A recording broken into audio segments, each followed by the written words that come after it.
জাতির এই মহান অর্জনের যারা জীবন দিয়েছেন, যারা রক্ত দিয়েছেন এবং আহত হয়েছেন, তাদের সবার প্রতি শ্রদ্ধা ও কৃতজ্ঞতা জানাচ্ছি। আন্দোলনের বিভিন্ন পর্যায়ে যারা অংশ নিয়েছেন, তাদের প্রতিও শ্রদ্ধা জানাচ্ছি।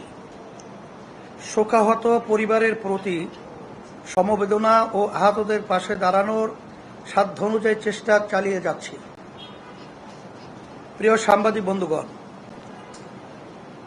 দেশের সবচেয়ে বর্বর ও নৃশংস আওয়ামী দুঃশাসন উৎখাতের সংগ্রামের সূচনা করেছে আমাদের গর্ব শিক্ষার্থী সমাজ।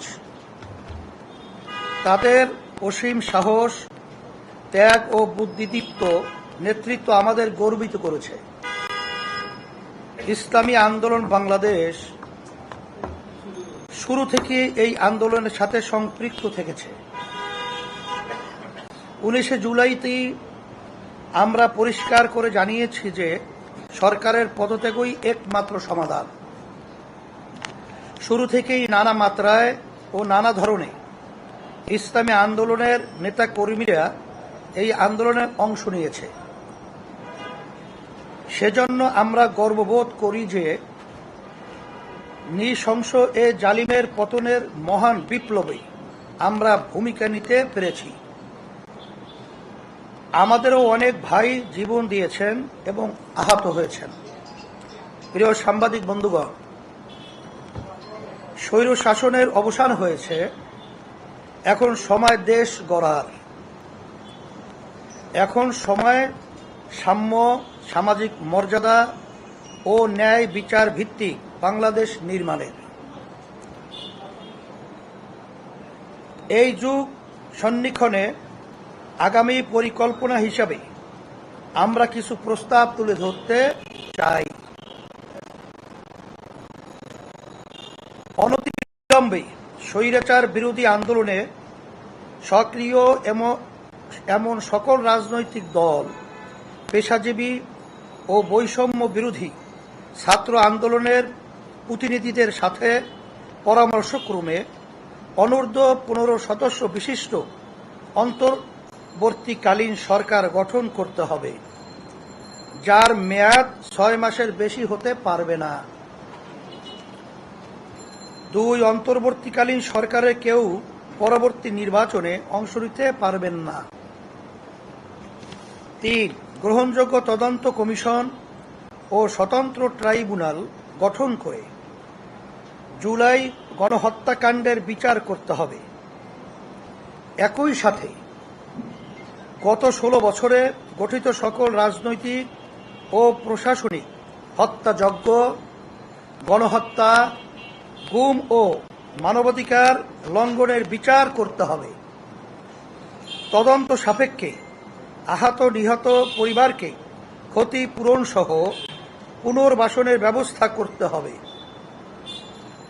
এক্ষেত্রে যে সকল ব্যক্তি বা সংগঠন দোষী সাব্যস্ত হবে, তাদেরকে রাজনীতি ও নির্বাচন থেকে স্থায়ীভাবে নিষিদ্ধ করতে হবে।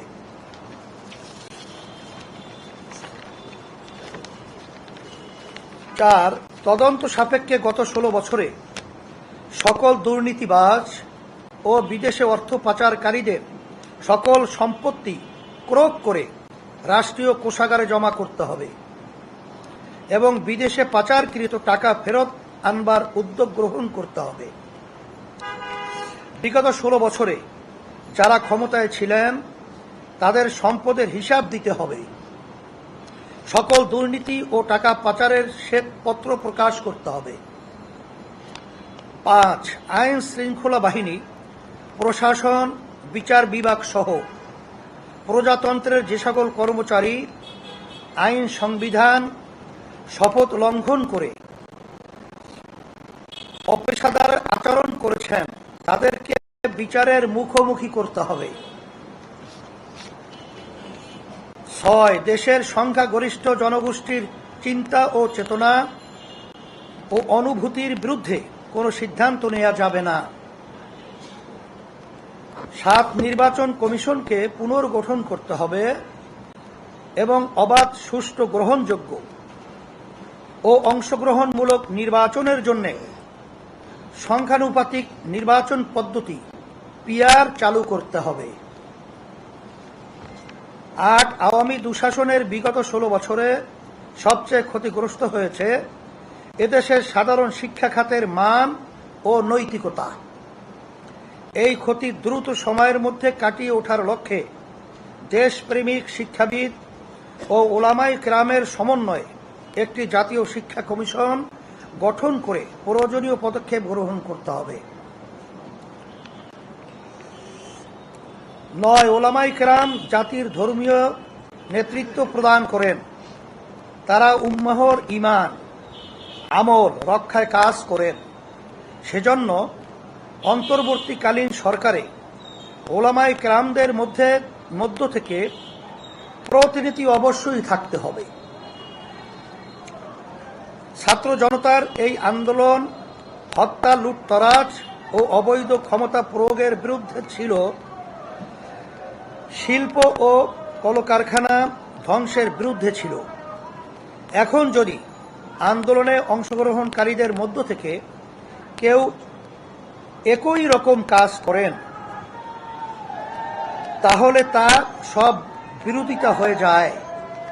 সেজন্য আমরা বিশ্বাস করি যারা লুটতরাজ, দখলদারি ও অরাজকতায় লিপ্ত তারা আন্দোলনে সম্পৃক্ত কেউ না, বরং তারা সুযোগ সন্ধানী। আমরা দৃঢ়তার সাথে সবাইকে আহ্বান করছি যে এখনই সব ধরনের অরাজকতা বন্ধ করুন। যারা অরাজকতা করছে তাদের প্রতিরোধ করুন। যারা দেশের সম্পদ নষ্ট করছে তাদের প্রতিরোধের এলাকায় এলাকায় প্রতিরোধ কমিটি গঠন করুন। প্রিয় সাংবাদিক বন্ধুগণ, ইসলামী আন্দোলন বাংলাদেশ মনে করে দেশের সকল নাগরিক সমান মর্যাদা ও অধিকার প্রাপ্ত। ধর্মের